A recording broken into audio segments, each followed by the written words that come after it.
Congratulations on completing Agile Essentials. You've learned so much in this course, and I hope it's been fun. Although choosing a project management methodology may be up to your employer, you can use the skills you've gained in this course to improve your management style for any project going forward. Adopting Agile's values and principles can also be incredibly useful in everyday life.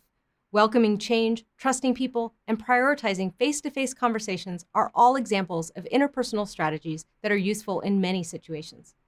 Let's briefly recap what you've learned in this course. You started with a brief history of the Agile project management approach. Then, you learned about the values and principles in the Agile Manifesto and how they help inform Agile project management planning and processes. For instance, effectively applying Agile project management isn't just about following the rules of Agile. It's about adopting an Agile mindset. Thinking about every aspect of a project using the principles of Agile will help you adapt and change, which are very important behaviors in project management. And it will help you operate in a VUCA situation, which you now know is one that is volatile, uncertain, complex, and ambiguous. Next, you explored the Agile frameworks, especially the most popular, Scrum, and its 3 pillars: transparency, inspection, and adaptation. And you discovered the 5 values of Scrum: focus, openness, respect, commitment, and courage.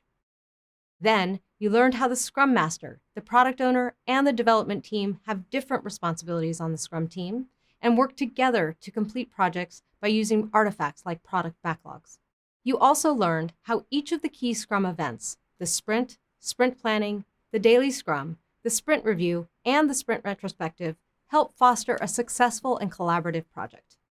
Finally, you explored how using Scrum tools like burn-down charts and Kanban boards help a Scrum team manage their work. You should be proud of all you've learned in this course in Agile project management. Don't forget to highlight this accomplishment on your resume, in a job interview, or to your current employer. But first, review the readings and important terms you learned throughout the course by opening the resource linked in this video description. And don't forget, visit career.skills.google to earn a badge of completion, which you can display on your resume, social media profiles, and email signature. Go to career.skills.google or follow the link in the video description for more information. Finally, if you really enjoyed this course and want to extend your knowledge of the field of project management, check out the Google Project Management Certificate. This flexible online training program can help you qualify for entry-level jobs in the high-growth field of project management in 3 to 6 months. I'm so glad you joined me to learn about the Agile approach to project management, and I hope you'll continue your learning. I know it's a skill you'll put to great use.